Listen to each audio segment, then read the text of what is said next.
2010 সালের একটি খবরে আমরা দেখলাম র্যাবের সাথে বন্দুকযুদ্ধে ঢাকা ও টাঙ্গাইলে 2 জন নিহত। র্যাবের কথিত এই বন্দুকযুদ্ধে মানুষ মারার বিচার রেওয়াজ চিরতরে বন্ধ করতে হলে কি করা উচিত আসলে, বা আইনশৃঙ্খলা বাহিনীর যেই বিনা বিচারে ক্রসফায়ার বা বন্দুকযুদ্ধের নামে এইভাবে হত্যা করা, এটি তো অনেকে জুডিশিয়াল কিলিং বা স্টেট কিলিং বলে থাকেন। এটি তো বন্ধ করতে হবে পরিবর্তিত বাংলাদেশে।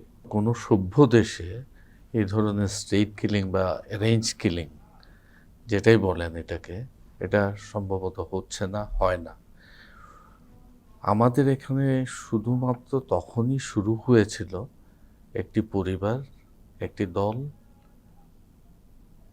যারা রাষ্ট্র পরিচালনা করার জন্য তখন থেকে নিজেদেরকে দীর্ঘমেয়াদী পরিকল্পনায় এটা গ্রহণ করেছিলেন। ওনারা যারা ওনাদের মতের সাথে মিলছিল না, এই ধরনের মানুষদেরকে ওনারা প্রথম থেকেই যেটা টার্গেট করেছিলেন যে they will be wipe them out, এখানে কেউ থাকতে পারবে না, আমরা যেটা বলবো ওটা শুনতে হবে, না শুনলে তোমাকে মরে যেতে হবে। এই অ্যাপ্রোচটাই মূলত তখন থেকেই শুরু হয়েছিল। এবং আপনি কেবল হত্যা না, গুম যেটা ছিল, হঠাৎ করে চলে কোথায় পাওয়া যাচ্ছে না চলে যাওয়া ইত্যাদি, এগুলো যখন হচ্ছিল তখন জনগণের মধ্যে যে ভয় ভীতিটা আসছিল যে আমি আমার কিছু এমন কিছু বলবো না যেটা সরকার আমার প্রতি রাগান্বিত হতে পারে, এই যে ভয়ভীতির দেখানোর যে একটা ট্রেডিশন, একটা ফ্যাশন, একটা মানুষকে জোর করে মতবাদ চাপিয়ে দেওয়ার যে চালু হয়েছিল, যে ধারণাটা চালু হয়েছিল, ওটা রাখার জন্যই মূলত এগুলা করা হয়েছিল এবং দীর্ঘদিন সেটা চলেছে।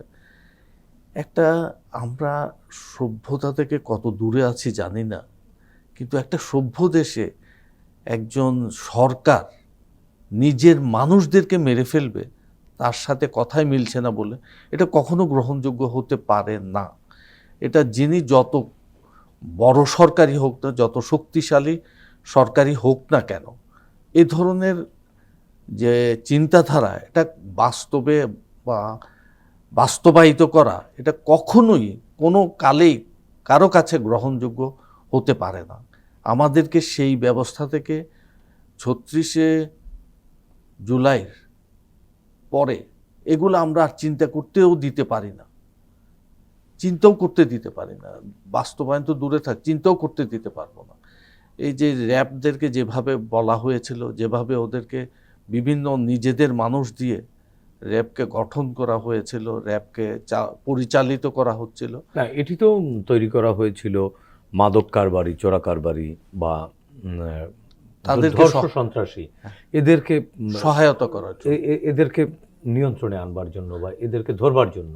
কিন্তু দেখেন বিগত রিজিমে আমরা দেখেছি যে সাধারণ মানুষ যে মতের মিলত না, মতের বিরুদ্ধ মতের ছিল, তাদেরকে ধরে ধরে এগুলো সাজিয়ে ক্রসফায়ার দেওয়া হতো বা মেরে ফেলা হতো। এই যে মনে করেন এক ধরনের পলিটিক্যাল উইপন হিসেবে ব্যবহার করা, যে সাজানো, অপরাধী সাজানো, এটিও তো রাষ্ট্রের এক ধরনের নৈতিকতার স্খলন। কি বলেন আপনি? হ্যাঁ, অবশ্যই। এই যে কারণ যেটা আপনি বললেন, র্যাব যে কারণে গঠন করা হয়েছিল, সেটি তো নিঃসন্দেহে একটি ভালো কাজ, ভালো উদ্যোগ ছিল, কিন্তু সেটাকে ওরা নিজেদের কাজের জন্যই ব্যবহার করেছে। ওটা থেকে অনেক দূরে সরে গিয়ে যে নিজেদের মতবাদ, নিজেদের প্রাধান্য সৃষ্টি করার জন্য ওরা যতভাবেই পেরেছে এটা মানুষের উপর চাপিয়ে দিতে চেষ্টা করেছে। এই জন্য বিরুদ্ধ মতবাদ যাদেরই ছিল তাদেরকে এটা তুলে আনা হয়েছে। আপনি এই যে মাদক ইত্যাদিতে যেগুলো বললেন, ওটা কেন আপনি এস আলম বলেন, তাকে এই র্যাব, ডিজিএফআই এরা গিয়ে যারা ব্যাংকার ছিলেন, যারা মালিক পক্ষ ছিলেন, তাদেরকে ধরে এনে জোর করে ওদের থেকে সাইন নিয়ে এটা এস আলমকে দিয়ে দেওয়া হয়েছে। এরকম অনেক ঘটনাই দৃশ্যমান, অনেক ঘটনা প্রতিটা সেক্টরে।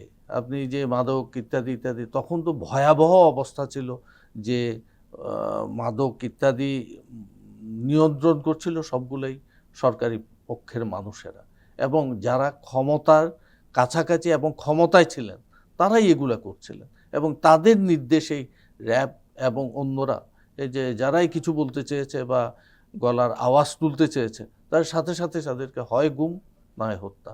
এবং সেটা করা হয়েছিল কি, যে বলছিল এই মাদক ব্যবসায়ী, এই নারী পাচারকারী, যে একজন ভালো মানুষকে বানিয়ে নারী পাচারকারী, ধর্ষক, বা সন্ত্রাসী সন্ত্রাসী ইত্যাদি বলে ওকে ধরে আনলো, ধরে এনে এবং বলল যে প্রতিবারই একই কথা হয়েছে, আমরা কিছু করতে চাইনি, আমরা ওকে বললাম তুমি চলে যাও, কিন্তু সে পালিয়ে যাচ্ছিল, অথবা অস্ত্র উদ্ধার অস্ত্র করতে গিয়ে অথবা কিছু অস্ত্র উদ্ধার হলো, অথবা যে ওখান থেকে ওর সঙ্গী সাথীরা এসে আমাদেরকে গুলি করেছে, আত্মরক্ষার্থে আমরা গুলি করেছি এবং দুর্ভাগ্যজনকভাবে সেই ব্যক্তির গায়ে গুলি লেগে সে মারা গেছে। এবং প্রতিবারই এটা হয়েছে, এটা একবার না, প্রতিবারই। এবং সেটার বিশ্বাসযোগ্যতা এমন নিচু পর্যায়ে পৌঁছে গেছিল যে মানুষ ওটা বোধহয় আমার মনে হয় যে শুনতেও চাইতো না, মানুষ বুঝে ফেলবে। বুঝে ফেলেছে যে এগুলো। কিন্তু এখান থেকে বেরিয়ে আসবার জন্য আসলে আমাদের করণীয় কি, রাষ্ট্রের কি করা উচিত? এখন সম্পূর্ণভাবে এই র্যাবকে যারা কন্ট্রোল করেছিল তাদের নিয়ন্ত্রণ থেকে র্যাবকে সম্পূর্ণভাবে রাষ্ট্রীয় কাজে যারা এই ব্যাপারে বিশেষজ্ঞ আছে ওদেরকে দিয়ে এটা পরিচালিত করতে হবে। এবং রাষ্ট্রের মধ্যে যারাই ক্ষমতায় আসুক, যারাই ক্ষমতায় থাকুক, চিরস্থায়ী ক্ষমতার বন্দোবস্ত আমাকে করতে হবে, এই ধারণা থেকে সম্পূর্ণভাবে সরে যেতে হবে। এটা না হলে যারাই আসুন তারাই বলবে আমাকে থাকতে হবে, সুতরাং আমার মতো করে এটা আবার চালু করতে হবে। তাহলে এটা থেকে আমাদের বেরিয়ে আসার কোনো সুযোগই থাকবে না। সুতরাং যেইভাবেই আসুক, বর্তমান অন্তর্বর্তীকালীন একটি সরকার আছে, ওনাদের উচিত আমার মনে হয়, এবং সামনে নির্বাচন, এই নির্বাচনের মাধ্যমে তো আমরা গণতন্ত্রের উত্তরণ ঘটবে আমাদের, যেই উত্তরণ ঘটবে, কিন্তু যেই সরকার গঠন করুক না কেন, যদি কোনো কারণে তারা একটু বিপুল পরিমাণে বিজয়ী হয়ে যায়, তাদের মাথায় সেই আবার একই ধারণা আসবে, জনগণ আমাকে চায় এবং চিরতরে আমাকেই থাকতে হবে, পরোক্ষভাবে আমি জনগণের মালিক এবং জনগণ আমাকে চেয়েছে বলে ওরা ভোট দিয়েছে এবং আমাকে সারা জীবন থাকতে হবে। আমাকে সারা জীবন থাকতে হলে টুলস যেগুলো আছে, যেসব এই ধরনের র্যাব, ডিজিএফআই, পুলিশ ইত্যাদি ইত্যাদি যারা আছে, সবগুলোকে আমাকেই মূলত কন্ট্রোল করতে হবে এবং আমার মতাদর্শের মতো ওদেরকে চলতে হবে। আমি যাই বলবো সেটাই একমাত্র সত্যি, এর বাইরে কোনো সত্যি থাকতে পারে না। এই ধারণা থেকে আমাদেরকে বেরিয়ে আসতেই হবে এবং এটা রাজনৈতিক দলগুলোর এই সিদ্ধান্ত, এই সিদ্ধান্ত নিতেই হবে। কিন্তু আমাদের দুর্ভাগ্য যে রাজনৈতিক দলগুলো যখনই ক্ষমতায় যাচ্ছে তখন যদি একটু বেশি পরিমাণে তাদের সিট বা ইত্যাদি পাওয়া যায়, জনগণের রায় যদি তাদের পক্ষে একটু বেশি করে যায়, তখনই তাদের মাথায় ওইটা চেপে যায় যে আমাকে জনগণ চায় এবং চিরস্থায়ীভাবে চায়।